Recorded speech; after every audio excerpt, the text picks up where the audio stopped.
We are live. All right, you guys, welcome back to another episode of the Imperfect Action Show. On this series, we connect with 6, 7, 8 figure earners, but we ask them to go a little bit deep on a principle, strategy, or a lesson that's helped them become successful. In today's episode, we're actually gonna have a couple of guests, but started off is Lakeisha Robichaux, and she actually helped me pronounce the last name like a You did a couple great minutes a couple of minutes ago. I literally just learned this. So, and you did a great Lakeisha, welcome to the show.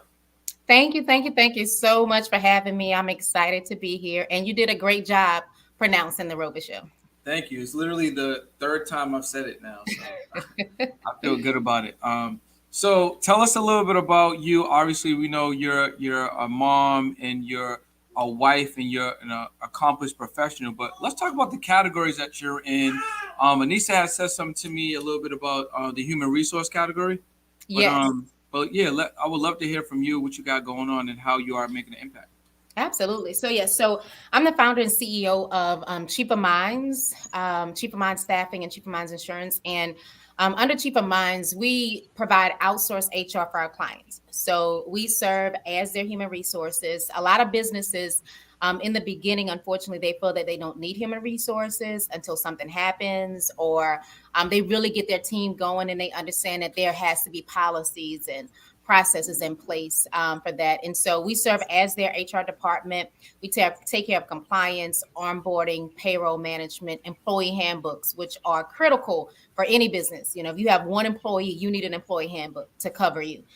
Because everything is great until the day comes when an employee wants to file a complaint or grievance, against you for some type of reason. But we reduce liability in that way by serving as a HR department for them. We also do training development, staffing and recruitment, and employee group benefits. So I got a question. So when a business is just starting, right? Mhm. Because a lot of people that may have a product or service and just kind of just going, like the business is not necessarily structured. Maybe they just got it structured. Maybe they just getting into, fixing the credit or establishing credit. When should they think about establishing an HR department or at least getting those procedures and processes in place? Like how soon? So processes and procedures, honestly, and policies, if you would, when you hire your first employee, before you hire your first employee, you really need to have those policies in place because those are the expectations that you are setting for your company, for the employee, on what you want them, how you want them to work, how you want them to perform, the results that you want them to give. And so it reduces any type of gray area for you as an employer if an employee tried to go file a lawsuit or some type of grievance against you or complaint.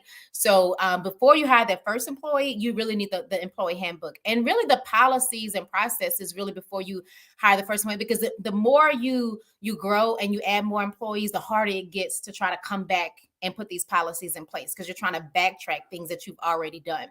But as the company grows, when you ask the question about human resources, when you should really start looking at HR, I would say that our average client, when they first start, we have clients with one employee, we have clients with over 300 employees. But when you get to like your fifth employee, that's when you start looking at some type of outsourced HR. You don't need an HR, a full-time HR person, but someone where if employees have questions, they have someone to go to. That person can give you some advice from a consulting standpoint as well. So um, I guess selfishly but retroactively, I'm asking this question for me. So I had a business with a business partner, and I Mhm, think this might also be good to give some insight to other professionals out there that may have partners, right? So mhm, we was operating this business for about 10 years. It was a clothing company, and him and I wore multiple hats, right? We did mhm, multiple things. We did not have any HR department. mhm. We didn't have any process, any procedures in place. And I know, like at some point, we probably even felt, almost embarrassed that we didn't have things set up, sooner, right? Mhm, mhm. So for the business professional or even partners that are out there that may be operating 2, 3, 4, 5 years, maybe even close to 10 years, like we were operating, as we were younger. What's some of the first things that they should think about, and where should they go to get help from someone like yourself? So some of the first things you start thinking about, if thinking about policies and processes, really is to go back and look. with your employees, like what do you want their onboarding experience to look like? What do you want the expectations, especially with a job description, because this protects you and it protects the employees so they can't go back and say, well, I didn't know what was, the results. I didn't know what my deliverables were, because that oftentimes is where the gray area hits. And I say this so much because whether if you have one or two employees, we've had clients that came to us in the midst of when they're about to get sued, they've gotten a notification, had one or two employees because they've asked an employee to do something, employee said that it was unethical or immoral, and they want some advice on it, HR consulting. Having that job description is critical. And one of the things I would say also, because employers would say, oh, that's not in my job description, where if your job description, what it should have it should say something like a bullet point and other duties as assigned. So that way it protects you. So you're not boxed in. Okay, well, if I don't have all of these duties on here, then that means that I can't ask you to do something else. I would definitely start there. Now, it's not, if you have an administrative assistant and you want them to go and drive a forklift, that's something totally different. You need certification license and things like that. But if it's something within that arena, it helps protect and guide you as an organization. So if an employee does say that, oh, well, you see this bullet here where it says and other duties as assigned, this is in your job description, you signed this, you acknowledged that you agree, you understood what the requirements, expectations were, and you have that to fall back on. Whereas if you don't have that, you go to court.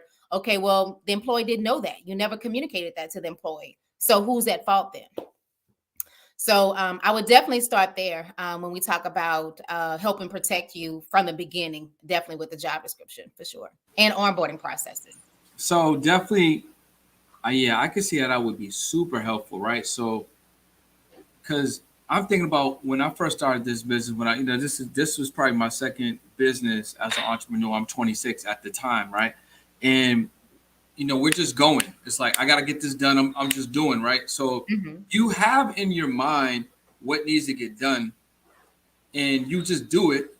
But then when you bring people on, you don't necessarily, like you say, like you just mentioned, put up this is this job description plus these other things potentially or as directed, right? And other duties as assigned and such. So you may just give them something to do, but it's not in written form. There's nothing for them to relate to or go towards. So I can see how it could lead to some confusion or a lot of backlog, which was definitely where we were for sure. So really quick, let's set the room. We are talking to Lakeisha Robichaux. We are talking about human resources and what are some of the key things that you need to put in place, whether you're starting your business right now, whether your business is already moving. So if you guys have any questions, just drop the questions in the chat, and Lakeisha will definitely ask them in real time. And I'm bringing on Anissa right now. Boom. Hello, Here she Anissa. goes. Hey guys. Here she goes. Hello. You got to remember your passwords to your emails and stuff. Like, I'm like watching the show trying to figure out my login. So, hi guys. Hello, hello. Anissa. Hold on. I'm trying to let me take this thing down real quick. Wait, let's see how that looks. How does that look? I like it. What's that? Well, I mean, we got this. This doesn't really fit though. I gotta fix that. Let me see. All right, is this too big? Is this too big now? Well, let me back up a little bit. I think we all moved back. We all were like, Right. hold on. Let me back up. Yeah, this is cool. This is cool. All right. So, like I said, Lakeisha Robichaux, we're talking about human resources, right? And how it should and why it should be a key piece of setting up your business moving forward. And I wish I knew you then because I need you now. Like, you know what I mean? Yes. Is there a starter pack or a starter kit like a foundational maybe like a checklist that some of the viewers and listeners can tap into so at least they know what they need to have in place? Yeah. So I can say some of the things when you're getting started definitely really is some type of onboarding process for your employees. You need to have, what will the first day look like? What will pre-first day look like? Have you sent them a welcome email? Have you prepared? If you're remote, that's fine. If you have an office that they're going to go into, is their office prepared? Have they completed all of their tax forms? Have they completed any confidentialities? And that's another. Let me say really quickly, if you have employees and you know that what you have is important, and there may be some things that may be competitive, you may want to have them sign an NDA, you may want to have them sign a confidentiality statement. Get that during the onboarding process. Don't wait to get that to after they've started working. That should be in the onboarding process, because there are certain, we've had clients before, employees refuse to sign a confidentiality agreement, and if you cannot sign, if you don't want to sign it, then you don't want to work at that organization. So that needs to be critical important. I see we have a question. We got a How question. Chandra says, "How do you even find out what to put in the job description?" Okay, great question, Chandra. So really think about what you want them to accomplish for that particular role. Think about the title, and the title honestly really can vary. I would also go to the Department of Labor. If you have an idea whether, let's just say, if it is a project manager, a chief of staff, a operating manager, operating coordinator, think about what they will be doing, the duties and responsibilities. You really can go to the Department of Labor, and you can see that there are different categories of different type of positions, and you can find some descriptions there. But figure out what you want them to do. What do you want them to accomplish, and write that down. But I will say this to add to that, for duties and responsibilities, but an entire job description also has physical duties. So, and I don't want to get too deep into this, y'all, because I can go way off on this tangent. I don't want to do that, but make sure that you have physical requirements, because a true job description has that. In the event that an employee gets hurt at work, your workers' compensation needs to cover it. And in that job description, it should have things like required to lift 20 pounds per day, will squat, must lift different things, will be sitting at a desk the majority of the time, things like that. So under your workers' compensation policy, you're covered if they do have a workers' comp claim or what have you. Guess what? The job description, if they still try to come and sue, the job description says this, you signed off on it. So make sure it has those physical requirements, but a summary, duties and responsibilities in there of what you want them to accomplish. Think about your day-to-day task, what you want them to have do in this particular role. Write that down, jot that down, and that's the start of a job description. Well, I'm already tell you right now, I'm gonna have to go back and listen to this episode live. There's some gems that you dropped in here. So I really appreciate you sharing that, because I think there's definitely a lot of insight that you just gave that people can definitely take advantage of. Especially for the newer business owners, or the ones that have been kind of like just executing, but haven't had the opportunity to go back and maybe put the checks and balances in place, contracts, agreements, human resources, things like that. So I don't know how it looks like to you guys, but to my far right, with the extreme close up, right? Let me back up a little bit. Mrs. Anissa Getina, and we talk a little bit every now and again. And today, I'm gonna put you on the spot if you don't mind. Go ahead. But today we kind of zeroed in on exactly who she's gonna be speaking to, like who are her people, right? So let the people know a little bit about what you got going on, and then who are you talking to? You know what? I cannot stand you right now. So my name is Anissa Getina. I'm the Profitable Proverbs 31 woman, and I basically help women understand complicated money principles, and I break it down into like an apply and go type of situation. Apply and go. Yes, and I teach women how to make, manage, and multiply their credit and their money. So that's what I do. I'm also a nursing assistant owner here in Los Angeles, the very first to do the online curriculum. So, still working that out. It's always something when you're a trailblazer. So I would agree. But yeah, that's who I am. I would agree. So before we get a question going with you, Chandra had another question for Lakeisha. She says, if she wanted to ask something after they actually signed the document, then do you need to sign a new signature? You get a new form, like an addendum, something like that? No, you don't need to do an addendum. You just you'll do an update on that particular job description. So in the bottom right, you can put REV for revised and the month and the date, just so you can track it from your standpoint. But you're absolutely right. Yes, you need a new signature. So it'll be updated. But you wouldn't title the job description updated, whatever it is. It'll just be revised on there. But you absolutely need a new signature, so that way you're holding them accountable. every time you add something new. But just know sometimes things will come up in the spur of the moment. I don't want you to be worried like, oh, that wasn't in a job description. Like I said, as long as it's within that realm, of things, it may not be bullet pointed on there, but you'll be okay. All right, awesome. Appreciate you for sharing that. Because I mean, my mind just went to an addendum right away, so that's what I was thinking. But I think you're right Well, in it. really quick, and I'll get off this. And you said addendum, so that would be if it's a contract, and that's so good that you said that, because another thing when you talk about employers when they first start up, that's always that's why they're always trying to figure out employee or contractor. If it's a contractor, then yes, you would add an addendum for the scope of work that they're doing, but this is an employee. So an employee, you may have a contract with an employee for that scope of work that they have. So that may be something, but they still need a job description regardless. But most of the time you'll see that in contracts where they're a contractor. So definitely identify employee or contractor when you're hiring, because there's truly a difference. This is real juicy. Like, I didn't realize how juicy this is. That's what I was saying. I told her earlier she had to come back and get her own session. Oh, yes, this is good, because we were literally just having these conversations, and I think you don't think about things until they happen. But this is kind of like the preventative measure rather than intervention. Yes. Thank you, Anise. That part right there. That part. Because I was telling her, oftentimes it comes up after the fact, Yeah, but I think it comes with the experience, because as you're talking, and Brendan even knows this, like there are some situations that have occurred in business that I probably have a larger antenna for, because something went wrong. So it's almost like you've had to like fail at something or kind of make some mistakes to know, oh, no, we got to be clear on this next time.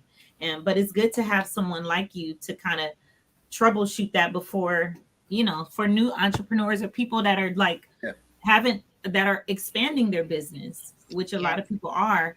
They don't have to go through those mistakes. And I got a question. I got another question for you, but I'm gonna save it to the end. Because I think it's definitely relevant for these times, and I know that you have the answer, but I'm definitely curious what you're gonna say on it. So Anissa, since you and I talk pretty much every day. So we had a strategy session today. We had a strategy session today. So being that we're in a recession technically, and it could be even leading towards a depression. I mean the housing markets. I mean rates on these mortgages are almost 10% already. So, like, where should people be thinking about mindset-wise? Where should they be transitioning to? What are some things for them to think about? Some things for them to tap into? Should they be doing the same thing they were doing at the beginning of the year? Things like that. No, I think that Lakeisha and I were having this conversation too, right? Yes. And I think when I care about people, it's hard for me not to share all the gems, right? But I think what people should be doing is really assessing and taking inventory of valuables mentally, right? Now we could talk about tangibles, but when you know that you're going into something that is almost unpredictable, your most valuable asset is your mind. Right? Because your mind, and I'll tell you this is why I know this to be true. My great-grandfather, he's 98 years old. When the pandemic hit in 2020, he was one of the first people I called, and I was asking him, are you afraid? Like, are you going to wear a mask? Are you going to do this and that? And he says, baby, this is nothing new, right? He says, millions of people are going to die. And I was like, what? Like, he just was like, millions of people are going to die. This happened before. It'll probably last 2 years. Like, it didn't even make sense that he was saying it, right? And one of the things that he said is that I tell my body what to do. He says, so I'm going to sit and I'm going to meditate. That's heavy. Yeah. He's like, I said, so what are you going to do? He says, I'm going to do my I'm going to meditate. I'm going to sit and meditate, and I'm going to tell my body what to do. And so how powerful is that in going into something so unpredictable, that we take inventory of our valuables, like of this, right? Take inventory of what we know, what we have, maybe even deal with some weaknesses, right? Like I was on the call today and I'm dealing with some weaknesses, right? We all have them. So we have to be able to like take inventory and really see where areas are we like mentally tough and really drive into there. Kind of deal with our weaknesses. But one of the things that I'm doing right now is I have like an office in the front, and I turned it into a meditation room. Now, I used to think because I'm so proactive that meditation was like taking away from something. But now I actually have someone every Tuesday coming in teaching me how to properly breathe. Well, I properly breathe for 30 minutes, right? It seems like it's so useless, right? But the meditation that I do in the 30 minutes lasts me about a week because I'm unfolding some things that have happened or that I became aware of during the meditation, No, during but the process. that's definitely super important because I think what a lot of us gloss over, we've never really learned how to breathe though. No, We just we breathing. don't know how to breathe. We don't really know how to breathe. We No, just breathing. no. Yeah. Yeah. And when I learned how to breathe, I felt like I was underwater. I was like, wait, I'm supposed to be breathing like this. So most of us are holding our breath. We're holding things, especially when we're stressed. We're like, we're not breathing, right? And so Yeah. just something as simple as that, like adding a new tool, but also taking inventory of the things that we're actually good at during this time, I think is the most important thing going into what I believe. We're going to give it a different name because, we just can't say the Great Depression. It happened before. We're going to call it something else. But I think going into The great opportunity. the great Yes, opportunity, I like I like that. you know, um, but yeah, I think that we should be taking inventory of our valuables, of our valuables. So is having, if you didn't already have one, Hmm. is having an accountability partner, or leading into some type of um, coaching or mentor. Not you like, and I'm not even saying to spend money because you could definitely tap into like a digital version of this. But would now be a good time for people to tap into like new information, new strategy, someone to hold them accountable, things like that. There's always a good time to do it. I think that why I even changed my business model is because I realized that most people need more accountability. They need more, not hand holding, because I won't do that. I'm not a hold your hand type of person. But one of the things that I was aware of when I went out of the country, to my husband's country, was that we are poor in America. We lack community. Like we have to pay for community. When I go to Africa, they wash my hands for me. Like everything is done for me. There's a community of people that surround me, that watch the kids, that do this, that do that. And when I left there, I felt poor. I felt, oh my God, I'm going back to this place. We got to pay for this. We got to do this. We got to do that. Right. That's the economy that we're in. But I would say the thing that makes you here in this country, because we're not living in that country, is when you actually give up something that's valuable, which is money. It allows you to start to value whatever that thing is that you gave the money to. Yeah. Mhm. So giving your money away to a community, to stay within a community, to build within a community here is probably the cheat code for everything. I've always said that. It is the cheat code. It is Just the hey, biggest success tool that I would say that people pass over. My first mentor was a Jewish man. I feel sometimes I think like a Jewish man, right? But I was able to understand or see the world from a different place now that I could not have given myself, because we only know what we know. we only know And what we we are where we are because of what we know, and we are where we are because of something we don't know. But when you're in a community, you start to go, oh, wait, and then so I don't have to do all of this because they know how to do that. And then, but this is what I have. So you have sugar and I have coffee. So, but I want to make coffee. I don't have sugar, so it's just like, that's what community does. And because we're in a society where money is a valuable thing, we're so focused on that. We have to give it up in order for us to value it. And that's just the reality. Give it up so you can gain something. Yeah. That is the truth. Yeah. Did All I right, answer your so question? yeah, I think you did. I think you did. I wanted to bring a little bit of a highlight on this event that you guys have coming up. And I wanted Yes. to also find out if there was opportunity for people that may not be in Atlanta to tap into it. So I think the event is called Wealth Ish, right? Yes. Yes. And it's coming up on what's the date and what's everything that's going on with it? Do you want to? Go ahead, Lakeisha. All right. So the date is November the 5th, which Oh, is that's this. why I need to get her hair done. By the way, Exactly. I'm with you, Nisa. Trust me. Yes. So this Saturday. yeah, this Saturday, November 5th, because we are sold out of the elite tickets. Actually, it really starts on November the 4th, Friday evening. We have our elite experience that evening where we are going to be connecting and doing also some dropping a lot of gems during that particular time as well on Friday night. But we don't have that as an option anymore. But on Saturday, is the conference, and it's an all-day conference where we are pouring into other women strategies, tactics, principles, really based on wealth. So right now is a perfect time. Anissa, just talked about what we are going through and what is needed, and a lot that she talked about mindset, which is so important. We're digging into all of that. And so we do have some virtual options available as well for those who may not be able to make it to Atlanta. There is value being in the room, I will say that. But if you can't, of course, we do. We've opened up some tickets. I'm not sure how many we have left as a virtual option, though. I don't. Do you got a link that I could drop below? Yeah, we can send it to you. Yeah, I want to say one thing because someone asked me recently, is this an empowerment event? And I told them no. Right. It's not. It's not an empowerment event because we don't want you to leave just feeling good about yourself. And then someone asked me, well, why should I come to this event? There's a lot of women's events, right?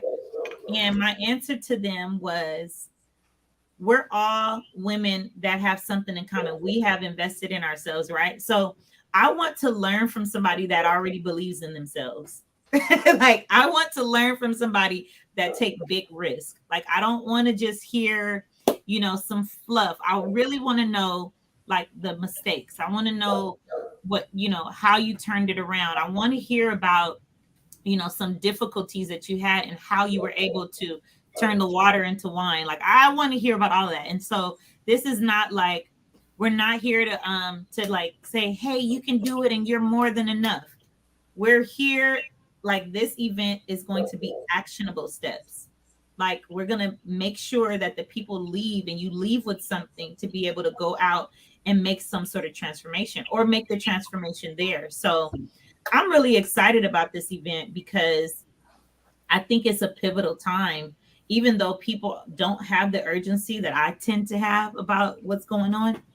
I think it's just a pivotal time to be able to know how to make some moves and maybe change some plans. Is this a women's only event this weekend?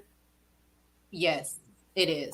So if you're boyfriend, partner, husband, best friend, brother, uncle, nephew, is this something that you guys would recommend that you would that someone would send the women in their life to for the weekend to go get all the values, get the gems, be in an environment like you guys just discussed, and then come on back to the family?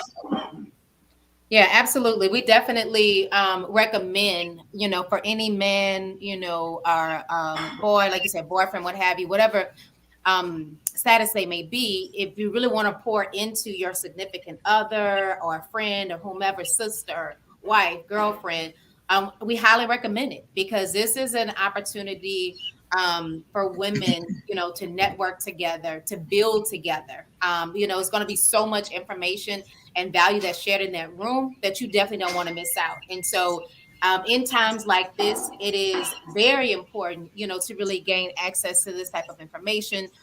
If you are a professional woman, if you are an entrepreneur, looking to grow in different, areas, you want to be there. So we highly recommend for that. If they have a community, let them know all about it. If you want to invest in that woman. 100%. So listen, guys, this definitely sounds like an event that you definitely want to be a part of. I'm gonna drop the link below, wealthish.co. Definitely want to check that out. That's wealthish.co. If you are in the Action Takers community or the Podcast Proof community, we will be transitioning to a private chat, 20, 25 minutes with Lakeisha and Anissa. And if you guys want to tap in, I suggest that you look at that link below and text action to 213-410-4920. Maybe there's some questions you didn't get a chance to ask. Maybe you just want to have, Anissa unravel a puzzle for you or something like that. You want to jump into the Zoom chat and spend some time with these amazing, powerful professional women on the heels of this event that they're about to go to Atlanta and be change and be the change. So we are about to transition. If you guys have any other questions, I think there was one for Brandy. I want to have that answer before we sign off for Hi, this evening. Brandy. Brandy asks, I'm preparing to, I guess this is for Lakeisha. I'm preparing to hire someone to write my newsletters for me. Will they be they will be contracted. Do I need to establish the job description and have them sign before they begin work to protect myself? So since they're a contractor, it's not a job description really. It's more of a contract that they'll have. And inside that contract, you have a scope of work. And in the scope of work, you have them sign that contract, what the deliverables are from that. So if it's to write a weekly newsletter, using these particular branding assets, this is the frequency that they get the content over to you by a certain period of time in advance to publishing the newsletter. If you want them to publish the newsletter on your behalf, with your email marketing platform, you would put that type of information inside of your contract with them. But yes, is there a contractor? It's not a job description. It's more the contract, and you'll put that in the scope of work or deliverables. All right, y'all. So we are about to transition to that private Zoom session. Anissa, Lakeisha, anything else you want to leave the people on YouTube? Well, how can they find you? Why don't we start there? Great. All right. Well, you can find me on Instagram at Lakeisha Robus Show, on Twitter at L__ Robus Show, Facebook L Robus Show 7. And I hate that I have all these different names that were already taken. So, but and then I think you and I should have a conversation about rebranding a little bit, but that's cool. I know. I tried. Unless I change it to something else. Bitches, I tried. But definitely LakeishaRobusShow.com, definitely is the website. Feel free to check me out on there or on all of your social media platforms. It's some form of Lakeisha Robus Show. Anissa? You can find me on, where can they find me, Brendan? Because this is my I think your Instagram is I am Anissa Getina. Yeah, I am Anissa Getina. I'm also I'm just on Instagram, really. I mean, I'm on Facebook, but you can really find me there. You can get all the updates of the things that I'm doing and the new Pop Academy that just launched. So I'm there. Yeah, and she's going to be speaking directly to her people moving forward. So make sure you guys definitely stay tuned for that. What I would do is definitely DM both of them if you guys are interested in working with them or asking them any additional questions. We're about to transition to the private Zoom. So if you are in the Action Takers community or if you're in the Podcast Proof community, definitely we will see you over in Zoom. And for the rest of you guys, we will see you tomorrow on another episode of the Imperfect Action Show where you hear from 6, 7, 8-figure earners, talk to them in real time, learn a little bit about what they got going on, and receive a principle, strategy, or lesson. And on that note, we see you guys tomorrow. Awesome. Thanks, Brandon.